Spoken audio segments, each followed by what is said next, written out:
everyone, and welcome to another episode of Coast Connections. I'm Elizabeth Hines, and today we're going to take a quiet quest through the forest and look for mushrooms.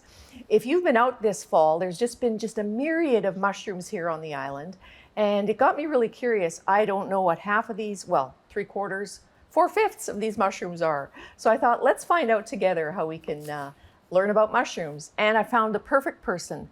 Welcome to Mr. Kem Luther. He's a mycologist, and he's an author, and he is a co-author of a wonderful book called The Mushrooms of BC. His co-author, Andy Mackinnon, couldn't be with us today. So welcome, Kem. Oh, thank you, Elizabeth. Were you out foraging this morning? No, not this morning, but I've been doing a lot of foraging over the last two months. It's been a very busy mushroom season. I've never heard the term mycologist, and I thought it was something medical. So tell our viewers what a mycologist actually is, and they shouldn't be afraid of them. Well, myco is the Greek prefix that means mushroom, and so it simply means a mushroom scientist. Mm-hmm. And you are a naturalist, you're a writer, and you live in beautiful downtown Metchosin, BC. Yes, Metchosin. Very good. And today we're coming to our viewers from the traditional territory of the Sinemu First Nation and the traditional home, or the chosen home, of the Mid-Island Métis people. So a lot of mushrooms in their traditional territory, as we're discovering. Yes. So Kem, this book that you've co-authored is just a lovely, beautiful reference guide, handbook, the Bible of mushrooms.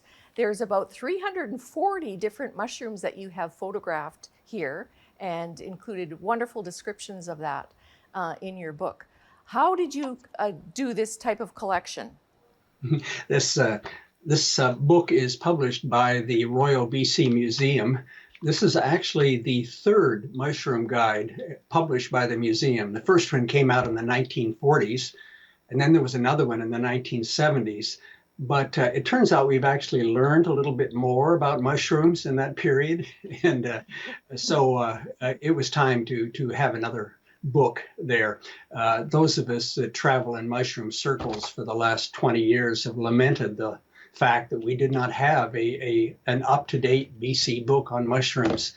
So the museum, when we approached them, were quite ready to do this. Andy and I are both authors, and it turns out we were both looking for writing projects about the same time, and we sort of looked at each other and said, yeah, it's time. And the BC Museum jumped on it, and it took us about 4 years to put it all together. Wow. Well, congratulations, Andy and Kem. It is a beautiful book. When you look at it and hold it, it has a real heft to it, and it's a real labor of love. The descriptions that you've put in there, the common names and the Latin names as well, and there's a lovely reference guide. This is a beautiful book, and anybody who's interested in mushrooms would just love to have this as their own handbook. So congratulations to you. Thank you. Now, Kem, Mushrooms 101. What exactly are mushrooms? Am I allowed to say the word sex on TV? Oh, go for it. Okay. It's a little not an R-rated channel. It's a little hard to explain mushrooms without using that word, because mushrooms are the fruiting body, the sexual organ of fungi. Not all fungi produce mushrooms, but all mushrooms are the fruiting bodies of fungi. So in a sense, a mushroom is kind of like a berry produced by a plant, or an apple. It's the way one apple tree makes another apple tree, and a mushroom is the way one fungus makes another fungus. And what is the fungus actually made of? I heard it's like a fine piece of fat fiber, way smaller than the human hair. Yeah, that's right. The fungus itself is in the substrate, and it's composed of what we call a mycelium. And a mycelium is millions and millions of these fine hyphae, they're known as, and that's the mushroom itself. That's the fungi itself. The fungi fungus always stays there, but every once in a while it produces a fruiting body, a mushroom. Uh, we pick those sometimes for various reasons, just like we pick apples, but we're not bothering the fungus itself. Mm-hmm. So by picking mushrooms, it's a sustainable thing to do. It seems to be. There haven't been a lot of studies on this. There is a 30-year project going on down in Washington and Oregon looking at chanterelle mushrooms, and what they've found there is that picking the chanterelles off of a patch does not decrease the mushroom yield from year to year and doesn't seem to affect the fungus. Mm-hmm. And Kem, why are we seeing such a profusion of mushrooms this time of year here in BC? What were the conditions that set this up? Well, I was going to ask you that. It's a bit of a mystery. We know there's some connection between rain and fungus, right? Right. So if we don't have rain, as we didn't last year, Right. we can have a disastrous mushroom season. But just having the rain there isn't enough. A lot of our mushrooms are decomposers, and as long as the decomposing medium is there and there's enough moisture, the mushrooms will be produced. But here in BC and in the U.S. Pacific Northwest, a lot of our mushrooms are what we call mycorrhizal mushrooms. They live in symbiosis with the trees, and they go out and gather nutrients and water for the trees, bring them back, exchange this with the tree in the root system, and the tree will give to the mushroom the various photosynthetic compounds, the sugars that the mushroom needs. So it's a cooperative arrangement, and if the trees have a good year, the mushrooms have a good year. In other words, if the trees have the right amount of sun, the right amount of water, and they flourish, they'll move a lot of sugars down into the root system at the end of the season. And when the mushrooms sense that those sugars coming down, it makes a decision as to whether it has enough energy to reproduce. And if it's a go, then up come the mushrooms. And that seems to be what happened this year. And there's how many species of mushrooms do you think in BC? Your book has 340, but how many do we think we know we have? Well, let's drop back to the notion of a fungus first. We don't know how many species of fungi there are. The estimates run between 2 million and 10 million, just to show you how inexact it is. On the planet itself? On the planet itself. Mm-hmm. But of these, perhaps only 1% of them produce mushrooms. The rest reproduce in other ways. But this 1% that produce mushrooms probably represent, let's say 70 or 80,000 mushrooms worldwide. Now, here in BC, we don't know exactly how many of those are here. We do know from records in our herbaria that there are at least 3,500 distinct species of mushroom. We think there may be another 5 or 10,000 here that have never been cataloged. So going by that, if there are 3,500 known mushrooms here, we have full page spreads on 10% of them. Wow. Yeah. It's not like birders, right? Birders have it so easy, right? Yeah. Other than the fact they have to chase the birds. At least we don't have to chase mushrooms. But once they get in sighting distance, they have a limited choice of, well, what is this? Is it this bird, this bird? But every time I look at a mushroom, I'm clicking through, up to hundreds, well, at least hundreds of different species that it could be thousands. And Kem, are mushrooms found on all continents, including Antarctica? Well, fungi are found everywhere. Yeah. We don't think of mushrooms being on Antarctica, but they are everywhere else, yes. And are there underwater fungi as well? Well, actually, there are. There are many underwater fungi, but there are actually fungi that produce mushrooms that grow underwater. Not very many of them, but we have a few of them here. Um, they're quite interesting to see. But for the most part, no. Mushrooms the reproduce by putting their spores into the air, and the air is a distribution medium rather than water. Very interesting. Kem, let's meet some of these mushrooms and introduce them to people and share their beauty and mystery through your lens. First up, we've got these beautiful yellowy gold ones with the white specks, Kem. What have we got here? Well, this one, I actually saw this one about 2 days ago, not too far from my house. Normally, this one, its standard color is red on the top, and then it has these little white flecks. This is the fly agaric mushroom. We also call it the Mario mushroom.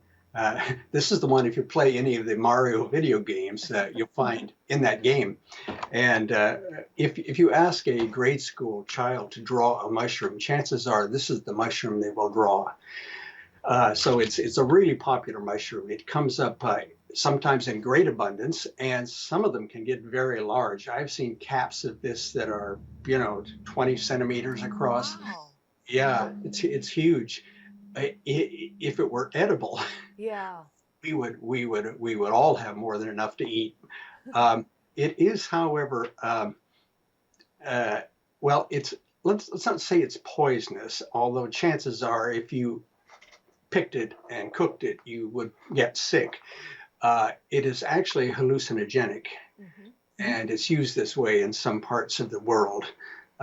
However, if you eat this thing, it'll be a race to see whether you get sick or you get high first. Yeah, so we don't normally eat this one. But it's In the mushroom world, do yellow and red sort of mean caution? Like, stay away from me? No, that depends very much on the mushroom group. So, yeah, we have all different colors of mushrooms. There are a lot of rules of thumb that people have about mushrooms and when you can eat them and when you can't. Most of them don't work. They're simply they're things people have invented, but probably are not very good guides. Whoa. And Kem, is it true that the way to find out if a mushroom is poisonous is to have your friend try it first? Well, as they say, all mushrooms are edible once. Our goal is to find ones you can eat twice. You might wonder, in our book, we have information about edibility, and you might wonder, how do we know that?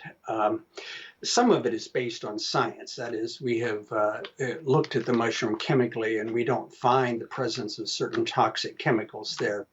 But a lot of that is really based on long experience over the years. People have eaten these. And when you say a mushroom is edible, you have to think about what edibility means. There are certain foods that certain people can't eat, and yet those are perfectly fine foods, but not for those people. And it's the same way with mushrooms. We have very little new food in our diet. The human diet is fairly boring, as in a way. It takes a long time to get any new food introduced into the diet. And so if you're going to go out and pick mushrooms, even if you know they're edible, you want to be very careful about eating them at first, and just eat a small bit of them.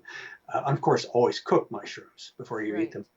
But only eat a small bit of them at first, just to see if it's compatible for you. You don't want to end up with a scream of mushroom soup. Scream. It's good. I haven't heard that one. Do you liken that one? No. Sorry. Cue another mushroom. What have we got here, Kem? Okay. This is a beautiful one. Yeah. Well, the scientific name of this is Bolbitis tutubans, but it's the common name of this one that's fun. It's the fried egg mushroom, and if you look down at this mushroom from the top when it's fairly young, it looks exactly like you're looking at a fried egg, sunny side up. Huh. And another common name for this is sunny side up. It's not an edible mushroom, but it has that resemblance to food that it's intriguing. This one goes in grasslands, typically, or in lawns. I love the name of that, the fried egg mushroom, the common name. And throughout your book, some of these common names are so charming. Like, I mean, there's a hedgehog, there's a bear's head, a lion's mane, and my favorite one, there's the artist's conch, and my favorite one is the hideous gomphidius. That sounds like something Dr. Seuss would have named. Well, one of the reasons why we use odd names is because people remember them, right? Yes. It, if we only use scientific names, people would get very bored listening to us. When Andy and I did the book, we tried to provide for all of the main entry mushrooms, all 350. We tried to provide a common name, and there were good common names for most of them, but there were a few of them that were common but simply had no good names. So Andy and I had to make them up. One of them is called Hypsagus tessellatus, and it grows on poplar trees. Hypsagus on poplar trees, so we call it hip pop. Hip hop. That's a whole new genre of music. And That's after you have some of those magical mushrooms and start to do your music. That's what you get. we've been accused of actually partaking a bit before we made up some of those names. Yes. You're having fun with it. Okay, let's name that shroom. What's up now? Oh, okay. Well, this is another that fly amanita, the Mario mushroom that we looked at, belongs to a group we call amanitas, and there are many different amanitas. They are some of the most popular mushrooms in the world that are foraged for food. However, some of the most dangerous mushrooms in the world also belong to this group. This is very likely another amanita we call Amanita pantherina. Pantherina. Yeah, and one of the characteristics of this group of amanitas is that the base of them sits in a little cup. And so if you're going to dig them up, you want to get down under the ground to make sure you get that cup, because that's a crucial identifying feature. And many of these amanitas also have these flakes on the top. We call them warts. And that comes from what's known as the universal veil. When this mushroom was very small and in the ground, it was totally covered by a tissue, we call it a veil, over the whole thing. And as the mushroom pushed up through the ground, the veil breaks apart and some pieces of the veil remain on the cap as these warts. And that's a characteristic, I say, of the amanitas. Interesting. We've got a really good shot of a young boy holding a giant-sized mushroom, and I think you know this young man. Let's cue that picture. Oh, yes. There he is. I love that shot. That is Adam Brett. He's the son of the person who took this photograph, Bob Brett. And Bob Brett is kind of the mushroom man in Whistler, BC. And at Whistler, they have a large mushroom festival every year that's fully sold out whenever they do it. It's called Fungus Among Us. And he snapped this picture of his son. And that mushroom that Adam is holding, one of the reasons for his expression is that this is a pine mushroom, and this was the very first pine that Adam ever found. Pine mushrooms are also known as matsutake mushrooms, and many people have tasted them as matsutake mushrooms. That's the Japanese word for this mushroom. And ours is very similar to the Japanese matsutake. As you can see in that picture, they grow very large. They're very fleshy. Yeah, it's beautiful. They have this wonderful smell. Most people get a kind of cinnamon smell out of it, but almost half, maybe that's a little under half of people when they smell this get the smell of gem socks. Gym Uh, socks or yes, cinnamon. so that kind That's of quite a. interferes with enjoying it. But I get the gym sock smell, but I do enjoy this mushroom. And just last week, I made a wonderful risotto with this mushroom in it. Wow. And it's, you know, this is a mushroom that is widely sought after. Mm. When the people in Asia realized that we had something very similar to their matsutake, they came over here and started buying every one that people would sell them. And at one point, I believe the price on this was something like $30 a pound. Wow. It has gone down a bit because it's no longer thought that ours is an exact equivalent, but it still is quite an expensive mushroom. And one of the interesting things about this mushroom is that this is something that can only be wild harvested. Uh, Around the world, there are perhaps 800 mushrooms that are eaten by various groups of people. Most of these mushrooms are decomposer mushrooms, and they're grown for the table on the decomposing medium. So if you go to the store and buy a button mushroom, which is an agaricus by spores, and or a portobello or a cremini, they're all the same mushroom. If you go and buy that, it has been grown on. It's a decomposer mushroom, and it's been grown on a decomposing medium. And at one stage, it's grown on horse manure. Uh, but the matsutake is one of these mycorrhizal mushrooms. It only lives in symbiosis with the trees, so you cannot grow this mushroom commercially. Uh, Interesting. the only way you could do it would be to grow the tree that it's attached to, right? Interesting. And Yeah. that would be too much of a problem. So it's only wild harvested. So if you want this thing, and you have to find someone to pick it for you, or you have to pick it yourself, Yeah. Or find young Brett to get it for you.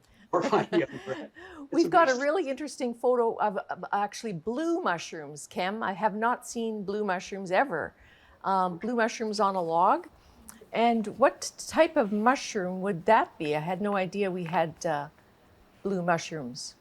not an uncommon color, Mm-hmm. blue among mushrooms. And of course, there are what we call shrooms, Yeah. which are psychedelic mushrooms. And one of the characteristics of the mushrooms that have these psychedelic compounds is they very often have blue staining on them. And it's not an accident. The blue on them is actually part of the psychedelic compound itself. So blue becomes kind of a sought Yeah. after color in the mushroom world.